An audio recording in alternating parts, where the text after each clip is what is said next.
রোহিঙ্গাদের জন্য ত্রাণসহ দুর্যোগ ব্যবস্থাপনায় সার্বিক সহযোগিতায় বাংলাদেশকে সমঝোতা স্মারক সইয়ের প্রস্তাব দিয়েছে রাশিয়া।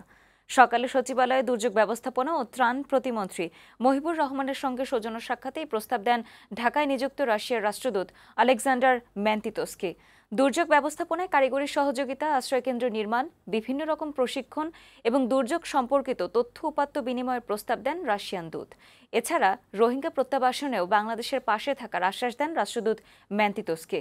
সাক্ষাৎ শেষে সাংবাদিকদের এসব জানান ত্রাণ প্রতিমন্ত্রী।